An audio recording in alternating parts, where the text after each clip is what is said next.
விஜய் சாரும் ட்ரிஷா மேமும் ஒன்றா wedding reception attend பண்ண அந்த வீடியோ சோஷியல் மீடியாவில் ரொம்ப viral and everybody is talking about this. எல்லாருமே இன்க்ளூடிங் எங்கள் வீட்லேயும் எங்கள் வீட்டில் இருக்கிற லேடிஸ் எல்லாருமே ஏன் இப்படி எலெக்ஷன் டைமில் ஏன் விஜய் சார் இப்படி பண்ணணும் அப்படிங்கிற ஒரு கேள்வி தான் எல்லார் மனசுலையும் ஓடிட்டுருக்கு. அண்ட் அஃப்கோர்ஸ் இதை வந்து அவங்களோட பர்சனல் லைஃப் அப்படின்னு சொல்லி நம்ம கடந்து போகவும் முடியல. ஏன்னா நம்ம வீட்டில் ஒரு ஆள், ஸோ நம்ம வீட்டில் இருக்கிற ஒரு அண்ணாக்கு, நம்ம வீட்டில் இருக்கிற ஒரு தம்பிக்கு, நம்ம வீட்டில் இருக்கிற ஒரு பர்சனுக்கு லைஃப்பில் இப்படி நடக்கும்போது நம்ம அதை பற்றி பேசாமல் இருக்க முடியல. So I just want to post this video. இதில் என்னோட தாட்ஸ் என்ன, ஹவு ஐ சி திஸ் அப்படிங்கிற ஒரே விஷயம் தான். நான் இதை வந்து முட்டு கொடுக்க வரல, நான் இதை வந்து பயாஸ்டாக பேசல, நான் இதை வந்து நியாயப்படுத்தலை, இது எல்லாத்தையும் விட்டுருவோம். ஹவு ஐ சி திஸ் அப்படிங்கிறது தான் ஒரே விஷயம். எனக்கு வந்து எப்படி தோணுதுன்னா, சங்கீதா மேம் வந்து எலெக்ஷனை பக்கத்தில் வச்சுக்கிட்டு விஜய் சார் மேலே இப்படி ஒரு ஸ்ட்ராங் அக்யூசேஷன், அதாவது அவரை வந்து ரொம்ப பர்சனலாக அவரோட கேரக்டர் என்ன, அவரோட தாட் ப்ராசஸ் என்ன, அவர் எப்படிப்பட்டவருங்கிற மாதிரி ரொம்ப டீட்டெயிலாக ஒரு அக்யூசேஷன் வைக்கும் போது, அதுவும் எலெக்ஷன் பக்கத்தில் இருக்கும்போது, அவங்க வந்து அங்கே இன்னொரு கமா போட்டிருக்காங்க. அதாவது அந்த ரிலேஷன்ஷிப் ஏன் பிரேக் ஆச்சு, யாரால பிரேக் ஆச்சு, அந்த பர்சன் யாரு அப்படிங்கிறதையும் நான் வந்து தேவைப்பட்டா வெளியிடுவேன், நான் வந்து தேவைப்பட்டா ஃபோட்டோஸ் அண்ட் வீடியோஸ் வெளியிடுவேன் அப்படிங்கிற மாதிரியான ஒரு கமா. ஸோ எலெக்ஷன் பக்கத்தில் இருக்கும்போது இப்போவே இந்த ஒரு நிகழ்ச்சி வந்து நம்ம மனசுல ரொம்ப பெரிய பாதிப்பு ஏற்பட்டுச்சு. எனக்கும் எங்க வீட்டில் இருக்க எல்லாருக்குமே சங்கீதா மேமோட அந்த அக்யூசேஷன்லேருந்து வெளில வரதுக்கு ஒரு 2 நாள் ஆச்சு. ஸோ எலெக்ஷன் ஒரு 2 நாள் இருக்கும்போது மறுபடியும் புதுசாக இந்த videos and photos and stoves இது இவங்க தான் அப்படிங்கிற மாதிரி மறுபடியும் ஒரு அலிகேஷன் அப்படி வெளில வந்துச்சுன்னா அது எலெக்ஷனை ரொம்ப பாதிக்கும். இந்த அரசியல் களத்தில் எப்போ வேணா, எங்கே வேணா, யாரை வேணா, எப்படி வேணா பண்ணுறாங்க. பேரும் ஒன்றா ஒரு மேரேஜ் ஃபங்க்ஷன் அட்டென்ட் பண்ணுறாங்கன்னா அவங்க வந்து ஓப்பனாக ஒரு ஸ்டேட்மெண்ட் கொடுக்கணும்னு நினைக்கிறாங்க. ஸோ வந்து அவர் வந்து மனசில் பட்டதை தெளிவாக வெளியே நம்மக்கிட்ட சொல்லணும்னு நினச்சிருக்காரு. So they just wanted to show it to the public.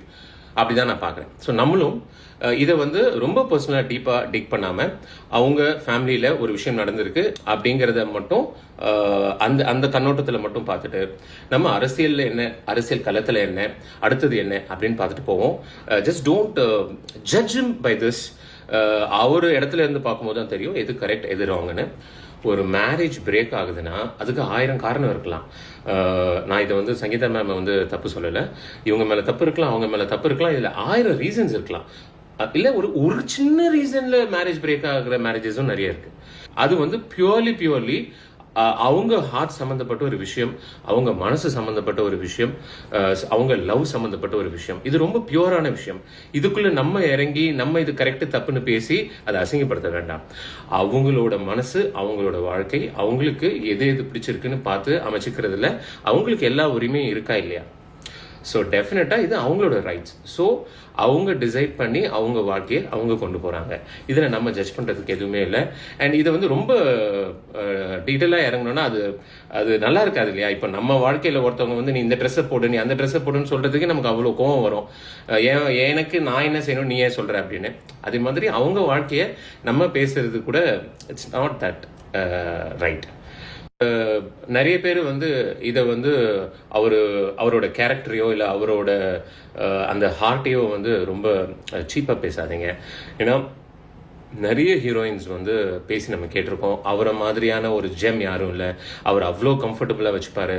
And நம்ம பார்க்குறோம் இல்லையா, எனக்கு தெரியும், நான் பார்த்த வரைக்கும் அவர் குழந்தைங்கன்னா அவ்வளோ பாசமாக இருப்பார், அவ்வளோ பிடிக்கும் அவருக்கு, அவ்வளோ அன்பாக இருப்பார். எல்லாரோடையும் அவ்வளோ அன்பாக இருக்கிறவர் குடும்பத்தோட அன்பாக இருக்க மாட்டாரா?